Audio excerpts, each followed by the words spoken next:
If you receive Social Security, SSI, SSDI, or any kind of government benefit as a senior in America, then what I am about to share with you today is something you absolutely cannot afford to miss. This is not a rumor. This is not something that might happen down the road. This is happening right now, starting today, and it is going to directly affect your monthly payments, your eligibility, and how the Social Security Administration handles your case going forward. So please, before you do anything else today, sit down, take a breath, and watch this all the way through, because by the end of this video, you are going to know exactly what changed, how it affects you personally, and what steps you need to take right now to make sure you do not lose a single dollar of the benefits you have worked so hard to earn. I want to start by saying something important. A lot of seniors across the country are going to wake up today completely unaware that these changes have gone into effect. They are going to go about their day, maybe check their mailbox, maybe glance at their bank account, and not realize that the rules governing their benefits have shifted in a very significant way, and that is exactly why this channel exists. We are here every single day to make sure that you and the people you love are never left in the dark when it comes to your Social Security benefits, your Medicare coverage, your SSI payments, and every other government program that you depend on. So let us get into it. Starting today, the Social Security Administration has officially rolled out a new set of administrative rules and procedural changes that affect how benefits are processed, how overpayments are handled, how identity verification works, and how in-person versus phone and online services are being restructured across the country. These changes come after months of internal review at the SSA, and they are being implemented as part of a broader effort to modernize the agency and address long-standing concerns about fraud, efficiency, and accuracy. Now, that all sounds very official and bureaucratic, but what it means in plain English for you as a senior is that things are going to look and feel different when you interact with Social Security, and if you are not prepared, those differences could cost you time, money, and peace of mind. Let us start with one of the biggest changes, which has to do with identity verification. The SSA has now made it mandatory for a much larger group of benefit recipients to verify their identity either in person at a local Social Security office or through the updated My Social Security online portal. In the past, many transactions, updates, and verifications could be done entirely over the phone. That has changed significantly. Now, if you are applying for benefits for the first time, if you are updating your direct deposit information, if you are reporting a change in your living situation, or if you are responding to an overpayment notice, you may be required to complete an identity verification step that you did not have to do before. This is a direct response to the rise in fraud and identity theft cases that have affected Social Security accounts across the country over the past few years. The SSA wants to make absolutely sure that the person making changes to your account is actually you and not someone who has stolen your personal information. Now, here is what you need to do right away. If you do not already have a My Social Security account set up online, today is the day to get that done. Go to ssa.gov and click on the section that says Sign In or Create an Account. You will need your Social Security number, a valid email address, and either a phone number or the ability to receive a text message to complete the setup. Once your account is active, you can view your benefit statements, check your payment history, update your contact information, and respond to any notices the SSA sends you, all from the comfort of your own home. If setting up an online account feels overwhelming or you do not have reliable internet access, please reach out to a trusted family member or contact your local Social Security office directly and ask them to walk you through your options. The important thing is that you do not ignore this step, because if a verification request comes in and you are not able to respond to it properly, it could result in a temporary hold on your payments while the agency works to confirm your identity. Now let us talk about overpayment rules, because this is another area where the new 2026 changes are going to hit a lot of people very hard if they are not careful. For years, One of the most stressful and confusing situations a Social Security recipient could face was receiving a notice saying that the SSA had overpaid them and now wanted that money back. Sometimes these overpayments were caused by mistakes the agency itself made. Other times they were the result of a change in income or living situation that the recipient did not report quickly enough. Under the old rules, the SSA could withhold up to 100% of your monthly benefit check to recover an overpayment, which left many seniors with no income at all for months at a time. After a huge public outcry, the agency temporarily reduced that withholding rate to 10%, which was a much more manageable arrangement for most people. Here is the critical update. As of today, the SSA has officially codified a new set of overpayment recovery rules that establish a standard withholding rate of 10% for most Social Security retirement and disability recipients. However, and this is very important, that protection does not automatically apply to everyone. If you receive an overpayment notice and you do not respond to it within the required time frame, the SSA has the authority to increase that withholding rate significantly.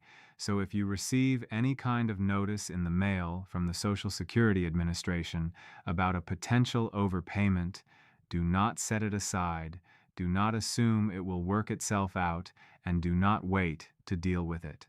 Contact the SSA immediately, either online, by phone at 1-800-772-1213, or in person at your nearest office, and ask to set up a repayment plan or file a request for a waiver if you believe the overpayment was not your fault. And here is something that many seniors do not know. If the overpayment was caused by an SSA error, or if repaying it would cause you serious financial hardship, you have the legal right to request a waiver, which means you may not have to pay it back at all. That waiver process exists specifically to protect people in situations where recovering the overpayment would leave them unable to pay for food, housing, or medical care. You just have to ask for it. The SSA will not automatically offer it to you, but the protection is there if you know to request it.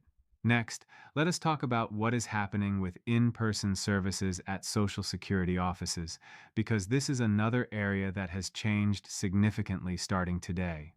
Over the past few years, many Social Security offices reduced their in-person services, and a lot of interactions were shifted to phone calls and online platforms.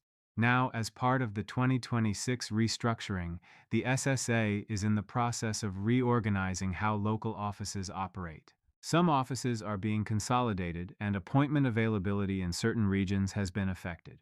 What this means practically is that if you need to visit a Social Security office in person, you may be waiting longer for an appointment than you were in the past, and walk-in availability has become more limited in certain areas.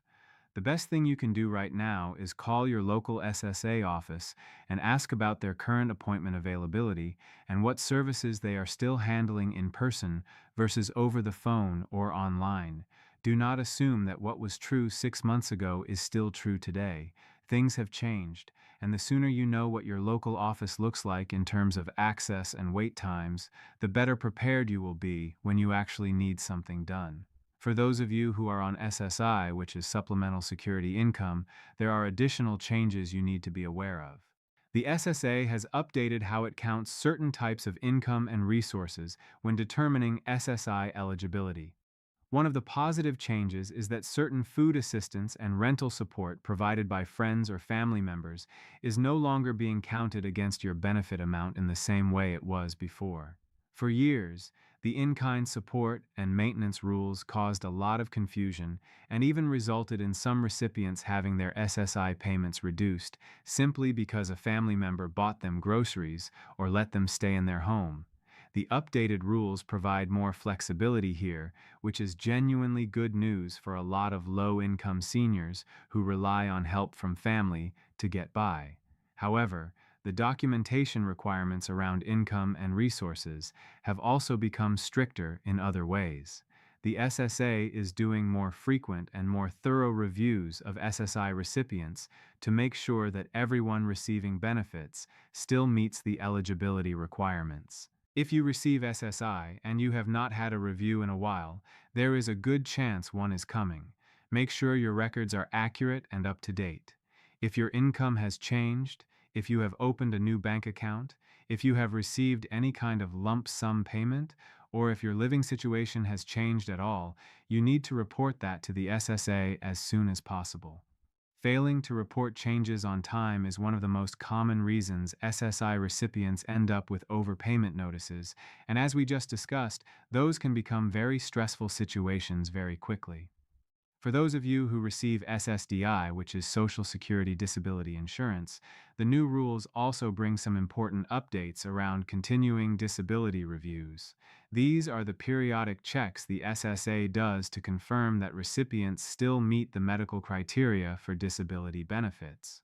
The agency has announced that it is ramping up the frequency of these reviews in 2026, particularly for cases where there is a higher likelihood that a person's condition may have improved. If you receive SSDI and you get a letter saying that your case has been selected for a continuing disability review, do not panic, but do not ignore it either. Respond promptly, gather your medical records, and if possible, consult with a disability advocate or attorney who can help you navigate the process and make sure your response is as complete and accurate as possible. Now let us take a moment to talk about Medicare, because while today's primary changes are centered on Social Security Administration rules, there are some intersecting updates happening on the Medicare side as well that affect a lot of seniors at the same time. Specifically, if you are enrolled in a Medicare Savings Program, which is a program that helps low-income seniors pay their Medicare premiums and cost-sharing expenses, you need to verify that your enrollment is still active and that your information on file with both Medicare and Medicaid is current. In some states, the automatic renewal processes for these programs have been affected by administrative changes, and some seniors have found themselves unexpectedly disenrolled without realizing it. A quick call to your state Medicaid office or your local state health insurance assistance program, known as SHIP, can confirm whether your coverage is intact and whether you need to take any action to renew it. Something else worth mentioning today is the importance of protecting yourself from scams that specifically target seniors during times of major benefit changes. Whenever the SSA announces significant rule updates, scammers take advantage of the confusion. They call seniors pretending to be Social Security employees. They send fake emails or letters claiming your benefits are at risk, and they ask for personal information or even payments to supposedly protect your account. Please remember this clearly. The real Social Security Administration will never call you out of the blue and threaten to suspend your benefits. They will never ask you to pay a fee to keep receiving your Social Security check. They will never demand that you provide your Social Security number over the phone if they called you first. If you ever receive a call or a message that feels suspicious, hang up and call the SSA directly at 1-800-772-1213 to verify whether there is actually any issue with your account. As we come toward the end of today's video, I want to give you a clear and simple list of action steps to take based on everything we have covered. First, set up or log in to your My Social Security account at ssa.gov and make sure all of your personal information is accurate and up to date. Second, if you have received any overpayment notices in recent months and have not responded to them yet, contact the SSA today and find out your options, including whether you qualify for a waiver. Third, if you are on SSI, make sure that all of your income, resources, and living situation details are accurately reported to the agency. Fourth, if you receive SSDI, be prepared for the possibility of a continuing disability review and start gathering your medical documentation now so you are ready when the time comes. Fifth, check on your Medicare Savings Program enrollment if you rely on that coverage and make sure it is still active. And sixth, stay alert for scams and always verify any unexpected contact by calling the SSA directly. I know that was a lot of information, and I want you to know that it is completely normal to feel a little overwhelmed when so many things change at once. But knowledge is power, and the fact that you are watching this video right now means that you are already ahead of so many people who have no idea any of this has happened. You are doing the right thing by staying informed, and we are here to help you every single step of the way. If this video was helpful to you, please take just a moment to give it a thumbs up. That simple action tells us that you want more content like this, and it helps other seniors just like you find this information when they need it most. If you are not already subscribed to Senior Benefit Scope USA, please hit that subscribe button right now and make sure you have notifications turned on because we post new updates every single day. There is so much happening in the world of senior benefits right now, and we are committed to making sure you never miss a thing. And if you know a friend, a family member, a neighbor, or anyone else who receives Social Security or any other senior benefit, please share this video with them today. You just might save them from a very stressful situation down the road. We will see you in the next one. Stay safe, stay informed, and take care of yourself.